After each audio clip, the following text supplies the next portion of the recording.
Welcome back to the channel. Today I'd like to highlight some of the do's and don'ts in wiring in your RV or camper van.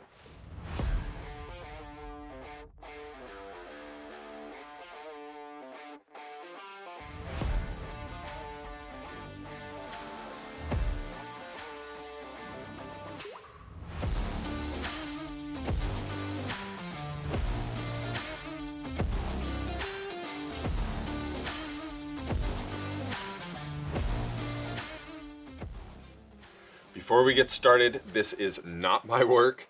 I bought this van just about a week ago and I'm going to tear everything out, start from scratch. But I did see this was a good opportunity to highlight some of the do's and don'ts within the wiring.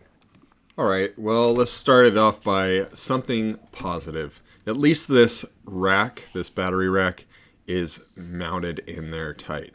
It doubles as a ground for this guy, but if you can see on this side, there is a stack of washers in there, and yeah, it just looks kind of crummy.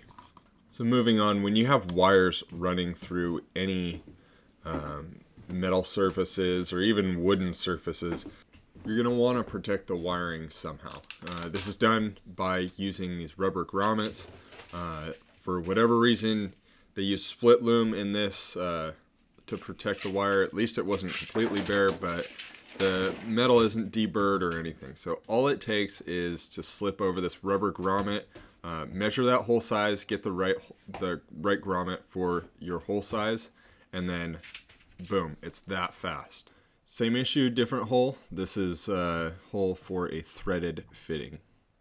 All right, so you can see how this boat or marine wiring has a coating on it. So it is copper wire, copper stranded wire, but it does have a tinned coating on it.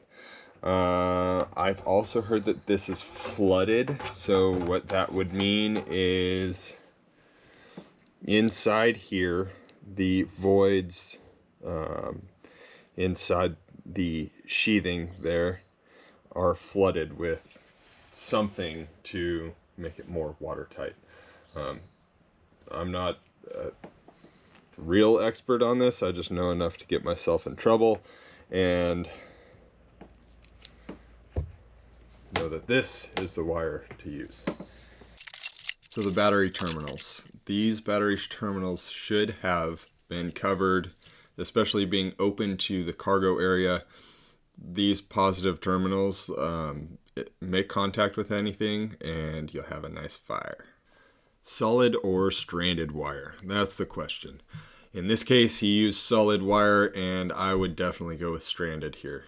This is the AC unit on the roof and likely going to have a lot of vibration up there and cause the solid wire to potentially break off.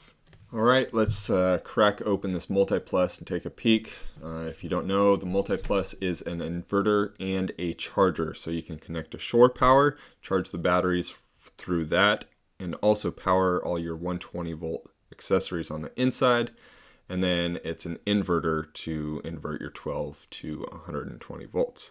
On your far left, you can see where the shore power comes into the unit, and the wires are actually stripped off a little bit more than they should be. Is this going to cause a problem? Probably not. I mean, realistically, this thing could go its whole life and probably be just fine. But just to clean things up, like to see that stripped a little less. And then obviously on the positive, for some reason, there is no heat shrink tube on there. So I don't know what the foobar there was, but that's kind of a no-no. So with this one, I thought I just needed to work out a little bit more. Couldn't get this fuse out, and finally it ended up popping out. And obviously it heated up quite a bit. Looking inside this inline fuse terminal, you can see that it heated up a lot.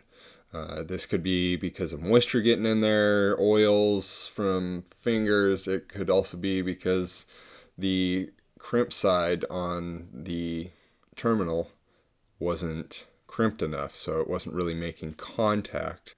Do not over tighten the battery terminals.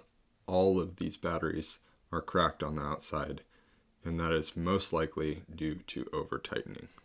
If you found this video helpful, please hit that like button. And if you want to see all this stuff go back in a neat, orderly fashion and continue on with the rest of my build, hit that subscribe button. As always, thank you for watching, and I'll see you next time.